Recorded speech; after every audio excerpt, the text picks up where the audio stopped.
Hello and welcome everybody. Welcome back to the YouTube channel. We are here once again to go over the Midweek Magic Metagame on MTG Arena. My name is Sam, this is the Jank Drawer, and thank you so much for all the support over the past couple weeks as we've been doing this more regularly. I am really enjoying bringing this content to you, and it's been really gratifying to see all of the support that I've been getting from all of you and all of your views. And if you can continue doing so, like, comment, subscribe, it really means the world. I'm trying to really build this into something that we can hit a lot of momentum with, and we just continue to snowball and grow and grow. It's already working out really well. We're hoping to bring you more Magic channel and just other unrelated videos in the future, maybe even some actual play stuff, and it's going to be a lot of fun. But today, as every week, we are going to be coming to you live with the Midweek Magic Metagame this week. And this week, it is slow start. We're just going to be playing regular standard, but the only thing is that if you go first, all of your lands come into the battlefield tapped. It's a new fun way to go into that, and I think that it is perfect for our budget series that we've been doing here on the channel, coinciding with our Twitch streams that we go on every Monday night, where we are playing a new account challenge on MTG Arena, where we're trying to use brand new cards and a brand new account to see how fast we can climb up the ranked ladder and eventually start competing for real tournaments and real prizes. Because of that, we play a lot of these things with a budget lean, and I think that because of that, we are able to now use all of our budget resources to play powerful strategies, but with maybe some less powerful versions of the cards we would need. Most importantly, I think that this is a metagame that goes very, very well with playing all of your ETB tapped dual lands. Your Blossoming Sands, your Guild Gates, all of these cards that tap for 2 colors of mana, and their downside is that they enter the battlefield tapped on turn 1 or on the turn you play them. And if you are winning the die roll anyways, these will always enter the battlefield tapped. And if you're doing that because the card says that, or if you're doing that because the metagame says that, either way, it evens out that playing field, which brings all of the people that have the expensive lands like shock lands and fast lands and the verges that tap for 2 colors of mana but enter untapped, we're leveling that playing field. And I think that this is actually one of the few times where the decks that we have been playing just in our day-to-day life on the channel are going to have the best chance of success. And so, I would like to use this opportunity to show you the deck that I have been playing on our challenge every Monday to the best amount of success. We have been playing a slight variation on a Pro Tour deck that we saw in the last Standard Pro Tour, which is 5-color Simic Rhythm. And so, without further ado, let's look at the deck. Okay, so this is the deck that we are going to be using in the Alchemy format. There's only one slight difference in this deck from the deck that I have been playing on stream, and that's in the sideboard. And for Midweek Metagame decks, our matches are best of 1 anyways. And so we're really only going to care about our main board. We'll take a look at the sideboard. It currently is only 14 cards. That is because we don't have our Disdainful Stroke in there. Because Disdainful Stroke, while being legal in Standard, is not legal in Alchemy. So, this is the general idea of the deck. Now, I know I generally like to advertise budget as the main thing that we're going through here. And if you take one look at this, you're going to say, there's an awful lot of mythics and rares in here. I will admit, I have gotten very, very lucky in the mythics and rares that I've been able to open, but also, I will be explaining through the general theory that I have been using on the new account challenge of what I think are highest priority mythics and rares to craft, and why we are using them. Because it all falls into the general philosophy that I have been using and I've been preaching on the streams, which is the idea of set packages of cards in Standard that I think are very, very powerful and fit together and work well together, and that are high priority to craft for new accounts. And that in doing so, you can be able to craft a lot of these cards from these individual packages, stick them all together, and make a deck. And the best version of that deck that I've been able to find so far is this one, what I've been calling Budget 5-Color Rhythm. Now, it pulls a lot of its idea from the original Simic Rhythm deck, which eventually became Bant Rhythm, and in my specific instance here, I've expanded all the way out to 5 colors, and it is built around 2 very important cards. First and foremost, Badgermole Cub, which is a card that we use to be able to allow ourselves to accelerate out large amounts of mana very, very early, because it makes it so that all of our mana dorks tap for an extra green in addition to whatever mana they tapped for. And so we are playing this in a deck with 12 mana dorks. We have 4 copies of Leyline Weaver, Llanowar Elves, and Gene Pollinator. And those 16 cards make one of the few S-tier packages, in my estimation, that are in this format currently of like highest priority. You must craft them all. And that is what I am calling Green Ramp. Badger Mole Cub being the only mythic in those. And currently I'm crafting 3 because I'm opening a lot of product and I'm playing a lot of games. And so this increases the odds that I can still get my 4th copy from any loose packs of Avatar: The Last Airbender that I pick up while playing. If it becomes relevant and I hit a surplus of wildcards in the future, one of the easy things that we can do is just craft our 4th option. But until then, it makes it so that there's still a lot of inherent value in finding random packs of Avatar: The Last Airbender, and it also keeps it in the random rewards that we can get from things like the Midweek Metagame, where we can potentially get random cards of rare or higher rarity just for free. If we already have all 4 of them, then they are out of the pool, and it makes it so doing things like the Midweek Metagame is less valuable for us. But it then pairs it with the other most important card in this deck that the deck is actually named after, Nature's Rhythm. This is a X green sorcery that you search your library for a creature card with mana value X or less, put it onto the battlefield, and then shuffle your library. You can then harmonize it for X and 4 green. Harmonize just means that you can cast this from your graveyard as long as you pay its mana value, and then you can tap any of your creatures to add colorless mana to the casting cost equal to their power. So we can cast some pretty large Nature's Rhythms, and we can use these to cheat in a lot of our creatures that we would otherwise not be able to play, such as our targets like Champion of the Weird and Kavero Mindbitten, or for people that are more familiar with the paper names, Superior Spider-Man. And so that's the main idea. And so this deck at its core is a toolbox strategy. We're trying to play a whole bunch of individual threats that we can tutor up very easily with either our Nature's Rhythm or our Formidable Speakers to deal with specific threats as we get them. And then we are accompanying that with several value engines. So our first value engine is another one of the leading just packages in our format. And that is what I've very loosely called the Quantum Riddler package.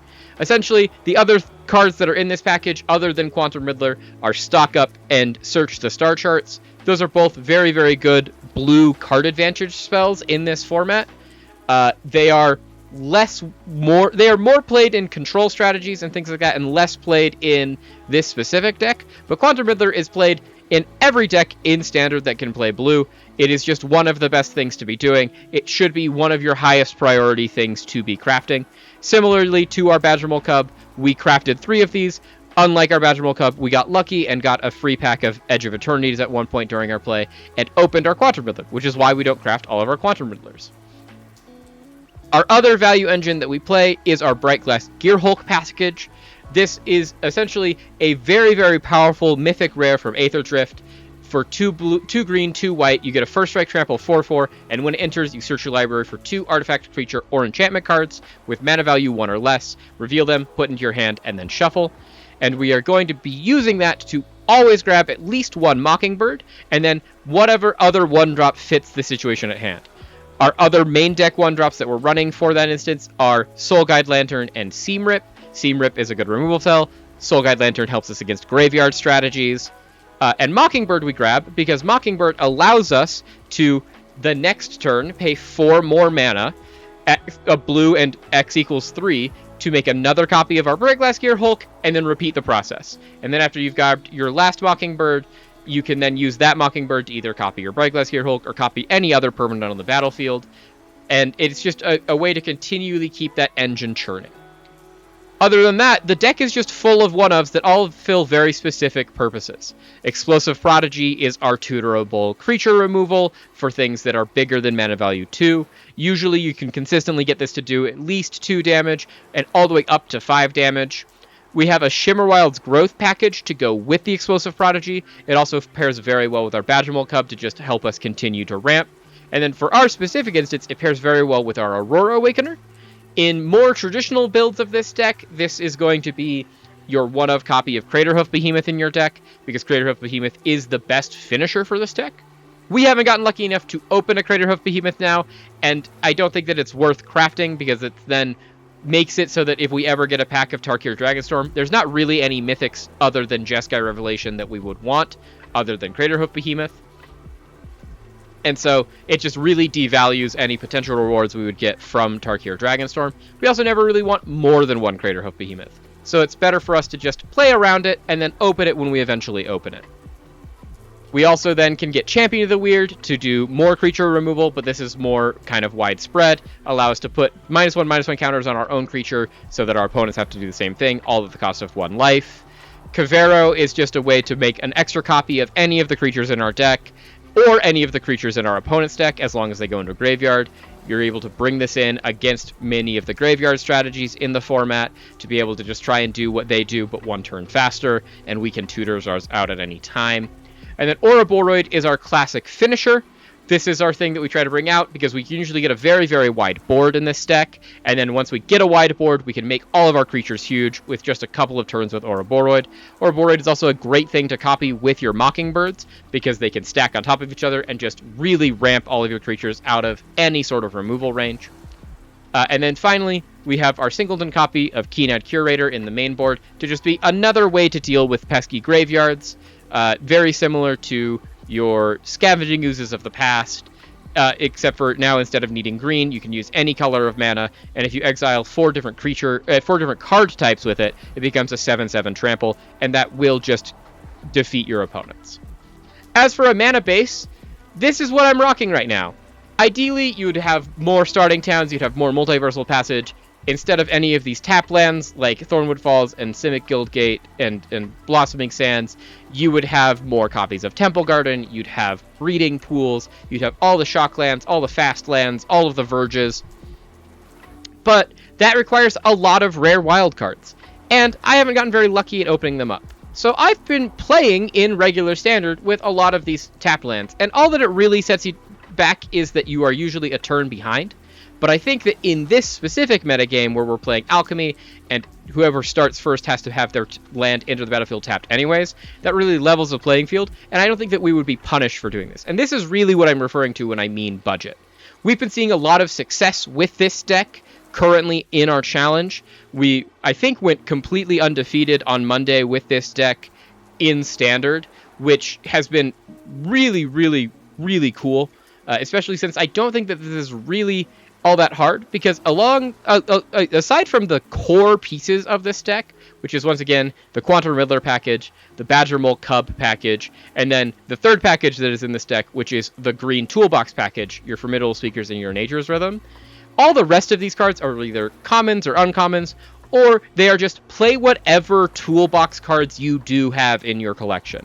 It doesn't have to be Brightglass Gearhulk Mockingbirds. It can be whatever other neat one-ofs you have that help propel your game plan forward and give you an opportunity to win games and grind out through your opponents. But that's kind of it for the deck. I hope that you enjoy. We're going to get some games with it, and I will be back when we have games. We are back against unfortunate name, Smut Peddler the Fervent. We are going first, so once again, that's kind of something we like about this format, because we're going to be playing all these tap lands anyways, and because we're going first, our tap land was already going to enter tapped. So I think we're going to keep this hand. We're going to play our Thornwood Falls on 1, we'll play our Multiversal Passage on 2, probably actually naming white, because we don't have a white source in our deck in our hand currently, and then we can start playing a lot of these various creatures that can continue ramping us for mana, and see how we go from there. I think this is a pretty good hand, specifically in this format. Our opponent is mulliganing pretty aggressively. I'd love to see that. Let's see what we can get up to, shall we? We'll play our Thornwood Falls. We already knew that it was going to enter the battlefield tapped. Authority of the Consuls. Okay. So we are going to continue to be set back by our opponent. They really want us to play slow, but we can still play our way out of this if we really need to. The fact that our opponent hasn't done anything in the first several turns is pretty good for us. I think we are just going to play this Gene Pollinator, and then this second Gene Pollinator. And then already now, next turn, we're going to be able to play this Nature's Rhythm for quite a bit of mana. Our opponent seems to be doing mono-white life gain.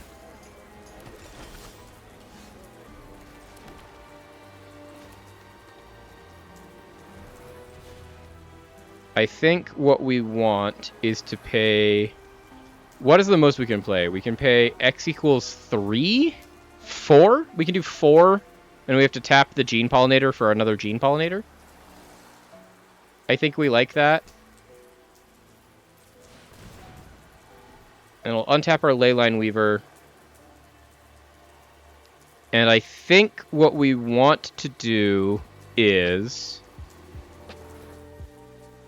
honestly, grab the Gear Hulk. And then we'll grab a Seam Rip and a Llanowar Elf. And then we can play this. They only get to make the cat if they gain life on their turn. And so because our opponent gains life primarily on our turn, we can now Seam Rip on our turn to get rid of their Authority of the Consoles. And then Mockingbird to start making copies of our Bright Glass Gear Hulk and just really run away with this game. Quantum Riddler off the top, also really good draw. But now we can Seam Rip, get rid of this Authority of the Consoles. We can Mockingbird, X equals 3. We want to tap this, and then we can auto-pay after that. And then we want another copy of Bright Glass Gear Hulk. We'll go get this Mockingbird and a Soul Guide Lantern. We can tap all of this and our Bright Glass Gear Hulk. We want to pay X equals 4. And we'll tap our new Bright Glass Gear Hulk. We'll tap our Seam Rip for mana. And we want to get our Ouroboros now into play because we have a big hand. We can play this Soul Guide Lantern just to have it. And our opponent has conceded. There we go. But that's kind of the strategy. Hopefully that made sense to you after we've gotten the whole walkthrough of what the deck is trying to do. You're just trying to toolbox your way to a victory. And what we were going to do is make a large creature and a whole bunch of mana, and then just start swinging in with our Bright Glass Gear Hulks. Cool. Let us see what we get for our reward. It is a rare. There's plenty of rares that we could want this to be. Let's see what we get. Tangled Colony. Okay. This is a 2-mana 3/2 creature rat. This creature cannot block, and when it dies, create X 1/1 black rat creature tokens with this token can't block, where X is the amount of damage dealt to it this turn. It's an interesting card. I don't think it's a card that we're ever going to play, but it's a free card, and we can never really turn those down. With that, let's jump into our next match, and I will be back. And we are back against Docile Charizard. Once again, banger of a name. Okay, our opponent is going first. Because our opponent's going first, I think we're actually going to lead with our Temple Garden into Llanowar Elves. And then we can next turn Badgermole Cubs, our Blossoming Sands. And then we're just going to be entirely set up to just run away with this game. This is a really, really good hand. It does everything we want it to do. If we had been on the play, we would have led Blossoming Sands because our land was going to come into the battlefield tapped anyways. Because we are not on the play, we'll let our opponent do that. We'll play our Temple Garden, we'll play our Llanowar Elves, and we will be set to go. Now, the unfortunate part is we did draw this Mockingbird that we will not be able to cast because we don't have a way to create blue mana currently. The other really annoying thing is that our opponent did kill our Llanowar Elf, and we can't do anything about that. But next turn, if we can draw a land, we can land Badger Mole Cub and still get a little bit ahead. Once again, we are playing against some sort of life gain strategy.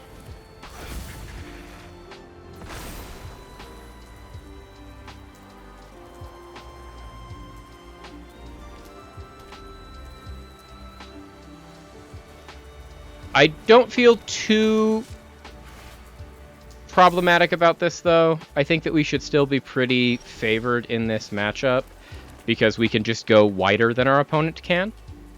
And I think a big thing that helps with that is we can just already immediately play this Bright Glass Gear Hulk, and we can go grab our Seam Rip.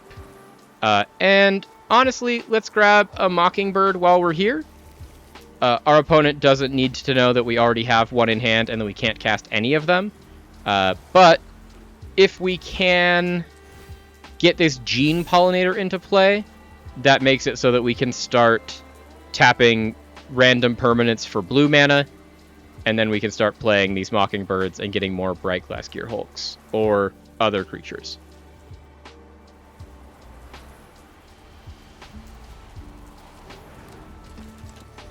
Cat Collector is pretty good.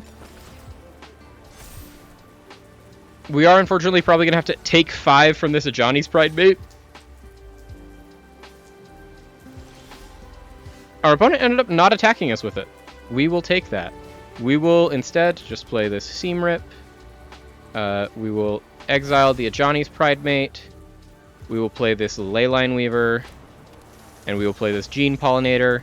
And then we are going to be set up and ready to go next turn. We can start Nature's Rhythming. We can start Mockingbirding. I do think that these Mockingbirds, because we have them and we don't really have anything else that we want to get off of these Bright Glass Gear Hulks, are just going to start grabbing us. We're going to get our first Ouroboros next turn, and then we are going to start Mockingbirding Ouroboros as soon as possible. As part of that, we would really, really love to draw another land. Honestly, that's not that bad. If we could X equals 4. We can do that without having to tap the Gene Pollinator, which is perfect. That's what we want, because we need the Gene Pollinator to be able to start copying things. We are grabbing Ouroboros. And then Mockingbird, currently we can pay 4 mana. So we are going to do that. We are going to do X equals 3. Tap all of these. Tap the Seam Rip. Untap the Weaver. Get a second Ouroboros. And then we'll just play this Llanowar Elf. Float a green mana. Go to our combat step. Our Bright Glass Gear Hulk is going to become a 7/7. Our opponent, if they block with everything, we lose 5 life, they gain 5 life, but they don't have 5 toughness. No, they have exactly 7 toughness. So if they want to, they can block this, but they lose literally every single one of their creatures. They didn't, so we just get to deal 7 damage straight to our opponent's face. The Fiendish Panda is now here. That's a little annoying, just because they're going to get to make a really, really big Fiendish Panda, but they can't outscale how fast our Ouroboros are growing, especially when we next turn Mockingbird play another Ouroboros. Like, our opponent's going to gain a whole bunch of life, and they're going to get some big creatures, but we are going to be able to absolutely just run away with this. Especially if they're just going to attack us for 3, we're good. We can just take 3 damage. We can lead off with this Mockingbird. X equals 3. Tap our Seam Rip. Make another Ouroboros. An Explosive Prodigy. We can blow up the Vengeful Blood Witch, just because that way they only get 1 drain off of us. Let's play a Formidable Speaker. Can discard this Formidable Speaker to go grab... Honestly, do we have that much mana? We have We only have 3 mana. So let's grab something that we can play. Let's grab just another Badger Mole Cub.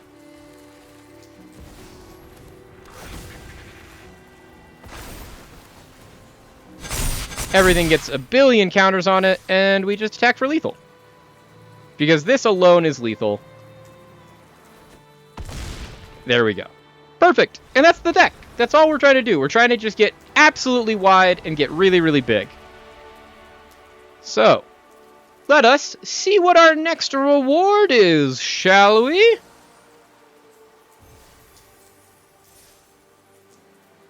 And with that, this is going to be our next reward. It is going to be...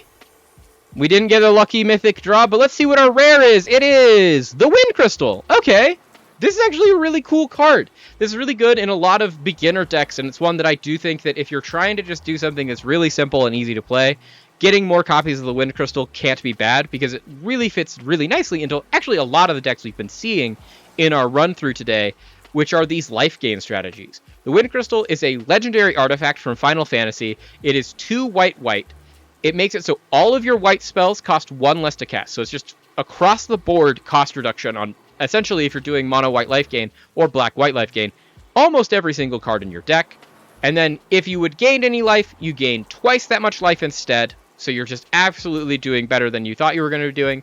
And then if you're getting to the end of games where you're just trying to really push across the finish line, and you have a whole bunch of open mana and nothing to do, you can pay 6 mana, 4 white, and tap this card. And when you do, all of your creatures will gain flying and lifelink until end of turn, and that will win you the game, because your opponent definitely doesn't have enough flying blockers or blockers with reach, and every time you gain any life, you're now doubling the amount of life you're gaining, and for a lot of your payoffs, for a lot of your creatures that care about life gain, your creatures are just going to get wildly out of range, and it's going to be really, really powerful. This is a huge pickup. With that, let's go try and find the quick 3-0, and I'll be back when we have our next game. Okay, we are back against, once again, 3 for 3 on incredible names from our opponents. Blood Kiwi. Okay, our opponent is going first, and because our opponent's going first, I actually think this hand is really, really bad. We only have a tap land, and we are in the strange position in this particular format where we can play an untapped land on turn 1. And then we don't have anything to do with any of our cards in our hand until turn 2. And even then, it's either drawing a card off Quantum Riddler or playing a Shiverwild's Growth, and we don't even have a second land. So this is a very easy mulligan. And I'm glad that we mulliganed, because with this hand, we now can play Badger Mole Cub on 2. Once again, we don't really have a good play other than just... We could starting down into Gene Pollinator, but Gene Pollinator needs us to have another untapped permanent in play.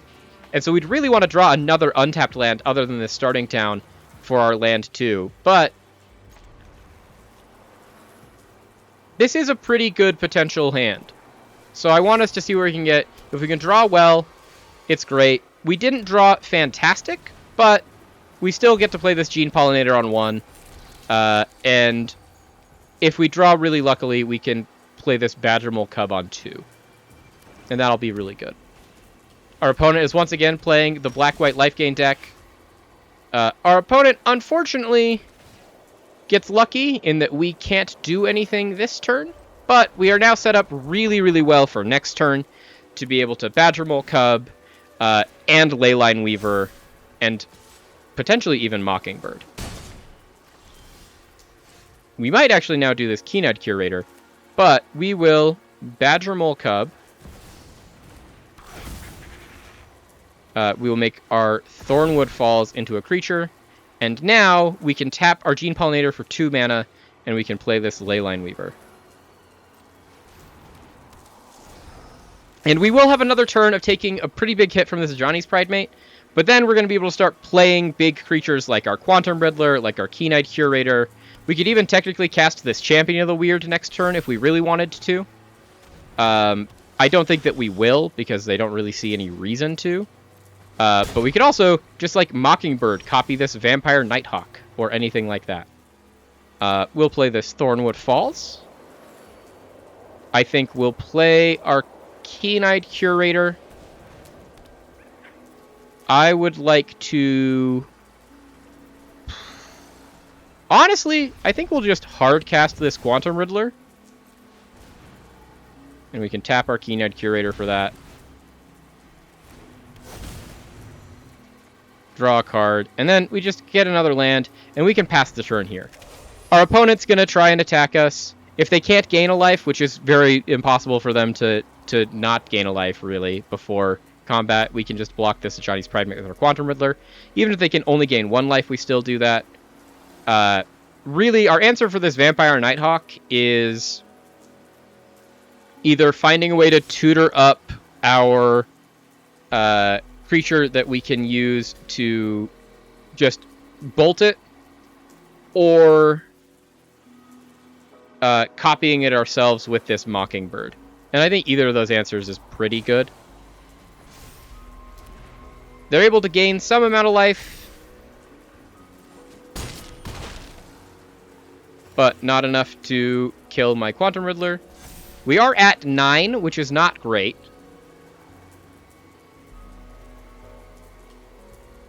We do need to be more conscious of that. And because of that, I think we are going to try and Mockingbird this Nighthawk. But in their end step, we're just going to eat their moment of triumph, start trying to make our Keen-Eyed Curator bigger. Okay, so that's a really good draw. It's a good enough draw that I think we are going to shock this in. Because it lets us cast our Ouroboros, and then Mockingbird, pay X equals 3, recast our Ouroboros.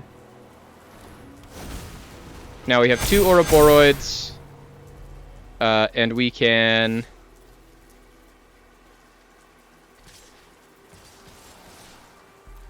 attack for 1 billion.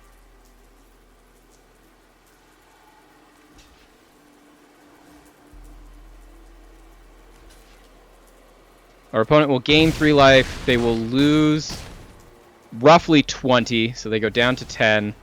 We are going to have to double block with, I think, both Ouroboros next turn. But we've already grown so big that we can just win. As long as they can't kill a 4/6 with any card in their hand.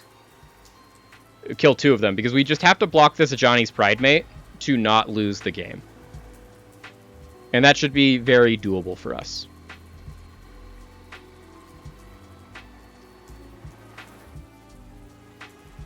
Because we'll happily block this Ajani's Pridemate with either of these Ouroboros. Now they've made it an 11/11 flyer, so we can only block it with this one. But that means we only take 2 damage. They go up to 12. We can just swing out with our team this turn. Play this Forest. Play this Leyline Weaver. Our opponent's seen enough. They see the writing on the wall. That's a quick 3-0 for the deck.